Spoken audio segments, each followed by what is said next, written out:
Consumer Reports just finished going through survey data from more than 380,000 vehicles, checking about 20 different trouble spots on each one, from transmissions and electric motors to something as simple as a power window switch. When they crunched the numbers for 2026, one vehicle came out dead last. Not close to last, dead last. Today we're counting down 7 vehicles Consumer Reports says shoppers should approach with real caution in 2026, starting with the one that might surprise you, and ending with the model that finished at the very bottom of the entire survey. One thing before we start, this is not a list of terrible cars that fall apart the second you drive them off the lot. Some of these vehicles are genuinely fun to drive, with owners who'd buy the same model again tomorrow. What this list represents is predicted reliability, meaning Consumer Reports looked at how these models, or their close siblings, have actually performed, and projected how likely a 2026 version is to give you problems compared to the average new vehicle. A car can ride beautifully and still carry real ownership risk, and I want you leaving this video understanding that difference. After years around dealerships and shops, watching owners call back either thrilled or furious months after a purchase, I've learned data like this is some of the most useful information a buyer can have, as long as you know how to read it. Let's count down from number 7. Number 7. Kia EV9. This one might catch you off guard, because Kia as a brand ranks among the more reliable manufacturers this year. But the EV9, Kia's large 3-row electric SUV, is the exception, landing with a predicted reliability score of 24 out of 100. The EV9 is a brand new nameplate on a brand new electric platform, loaded with software-heavy features that tend to be first to act up. Consumer Reports recommends proceeding with caution here, pointing to the electric drive system, climate control, and in-car electronics as trouble areas. I think of a retired teacher who cross-shopped an EV9 against a Toyota Highlander hybrid. She loved the quiet ride and the space. What she didn't love, 6 months later, was a software glitch that knocked out her climate control on a hot afternoon, followed by a 2-week wait for a part. She still likes the vehicle. She just wishes she'd known. Jake Fisher, CR's Senior Director of Auto Testing, has pointed out that newly introduced or redesigned vehicles are almost always the most problematic in their first years, regardless of brand.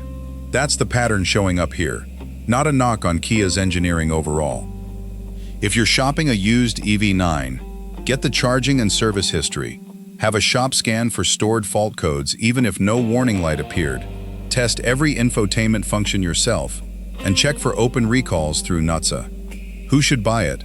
Someone who wants cutting-edge EV tech and has a dealer they trust. Who should skip it? Anyone who wants a vehicle they can forget about for 8 years. Number 6. Mazda CX-90. This one stings, because Mazda has built a reputation for punching above its price point in dependability. The CX-90, Mazda's 3-row SUV, comes in with a predicted reliability score of 23, and it's a big reason Mazda slipped several spots in this year's brand rankings. Owners have reported issues with the engine and its accessories, climate control, and in-car electronics, a recurring theme across nearly every vehicle on this list. This is a new platform for Mazda, paired with a new inline-6 engine, and new platform plus new engine is often a recipe for early hiccups, even from a brand with a strong track record. A young family I knew debated a used CX-9, the CX-90's predecessor and a known quantity, against a new CX-90 with fresh styling and more power. That's not a reason to avoid the CX-90 forever, it's a reason to be picky about model year and favor a vehicle with resolved technical service bulletins behind it. To be fair, the CX-90 is genuinely one of the more enjoyable 3-row SUVs to drive in this segment, with a smooth inline-6 and tighter handling than most rivals. This is a case where the data and the driving experience tell 2 different stories. Checklist. Inspect engine accessories like belts and tensioners. Cycle the climate control fully. Run through every infotainment menu, ask if software updates have been applied, and check suspension bushings. Who should buy it? Someone who wants a 3-row SUV that drives like something smaller and sportier. Who should skip it? Buyers who want the lowest possible ownership friction. Number 5. Genesis GV60. Now we're entering the truly problematic vehicles. The Genesis GV60, the brand's compact electric crossover, lands at a predicted reliability score of 21 point. Genesis has built its name on luxury and refinement, but the GV60 rides on Hyundai Motor Group's eGMP platform, shared with the Kia EV6 and Hyundai Ioniq 5, and this execution has had a rougher time than its siblings. CR flags the EV battery, electric motor, climate control, and electrical accessories. Buyers here often cross-shop a BMW iX or Audi Q4 e-tron, brands with their own well-documented electrical quirks. The GV60 isn't necessarily worse than the luxury EVs it competes against. It's that CR has enough survey data now to score it. A retired couple I worked with loved the GV60's cabin, the quilted leather, the crystal gear selector. What surprised them was a battery management software issue, causing inconsistent range readings, resolved through a software flash, but not before a stressful week of not trusting the dashboard. Checklist: pull a battery health report if available. Check for stored fault codes tied to the motor or battery system. Test climate control in both heat and cold, and inspect the charging port for damage or corrosion. Who should buy it? Someone who prioritizes cabin luxury and accepts some electrical risk as the cost of admission. Who should skip it? Buyers who want an EV with the fewest surprises, who'd be better served by a Tesla Model Y or Hyundai Ioniq 5. If straight, honest reliability breakdowns like this are useful to you, go ahead and hit subscribe. I've got more of these coming, covering the vehicles dealers push hard and the ones that actually earn a spot in your driveway. Number 4. Mazda CX-90 plug-in hybrid. Consumer Reports found even more serious concerns here, and this is technically the same vehicle from number 6, just with a plug-in hybrid drivetrain bolted on. The CX-90 PHEV scores a predicted 20 out of 100, 2 points lower than its gas-only sibling. That tells you something about reliability data. Adding complexity almost always adds risk. The PHEV carries everything the standard CX-90 has, plus a battery pack, an electric motor, a charging system, and the software to blend gas and electric power. Every added system is another potential failure point, and owners have reported issues with the hybrid drive system itself, on top of the climate and electronics problems the standard CX-90 already has. A neighbor of mine, a contractor chasing better fuel economy, looked hard at the CX-90 PHEV. What pushed him toward a Toyota RAV4 Prime instead was simply that Toyota's plug-in hybrid system has years more real-world data and a stronger track record across multiple model years. To be clear, the CX-90 PHEV is quick and refined. CR's concern isn't how it drives, it's that added complexity tends to translate into more visits to the shop. Checklist: get the hybrid battery and drive system inspected, ask how the vehicle was actually charged and used, scan for hybrid-specific fault codes, and compare pricing against a RAV4 Prime or Sorento PHEV. Who should buy it? Someone who wants strong performance from a plug-in 3-row SUV and can be patient through occasional dealer visits. Who should skip it? Buyers who want a plug-in hybrid with a long, boring, proven track record. Number 3. Chevrolet Blazer EV. This is where reliability really starts to collapse.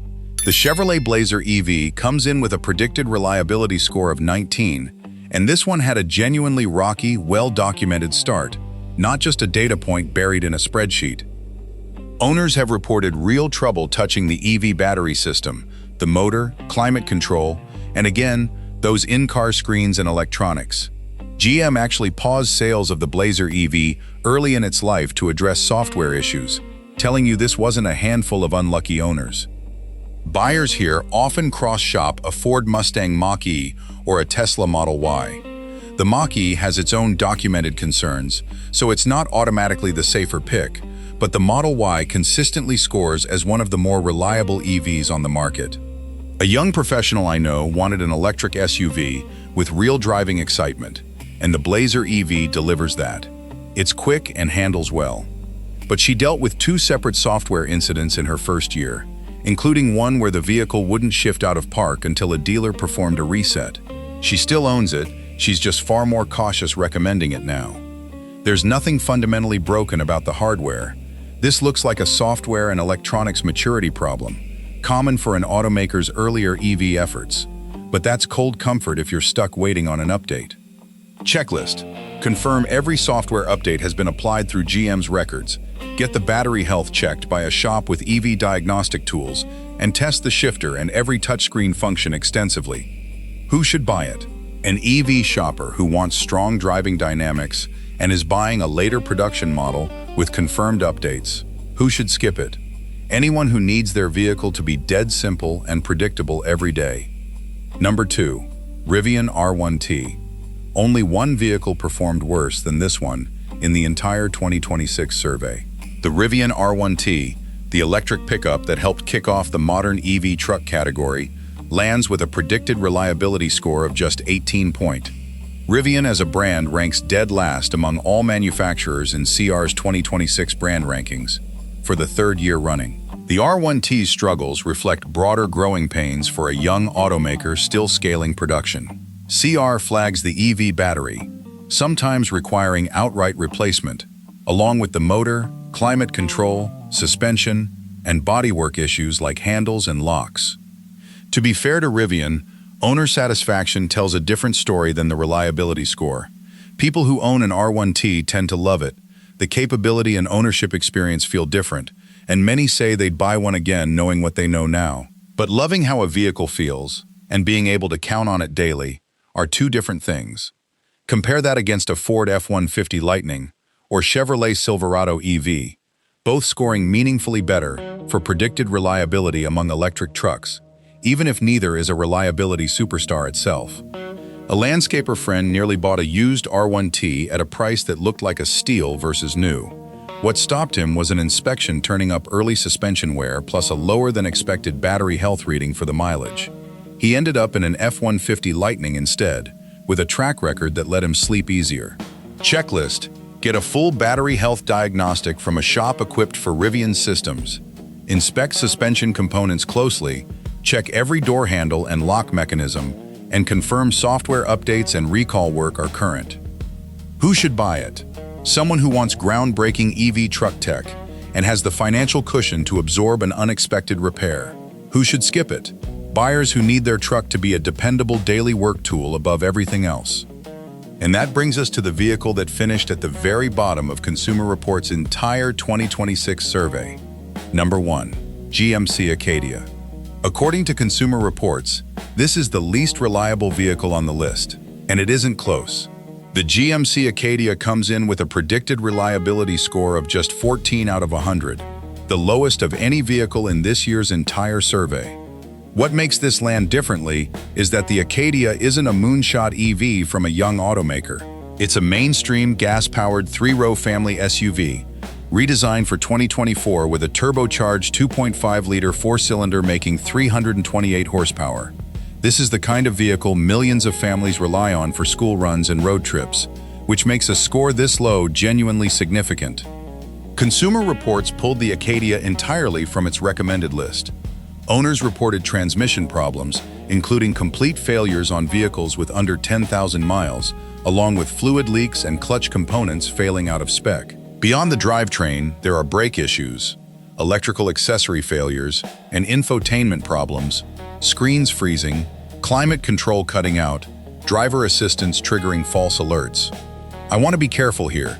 This doesn't mean every Acadia is destined to break down. Plenty of owners are driving theirs without major issues.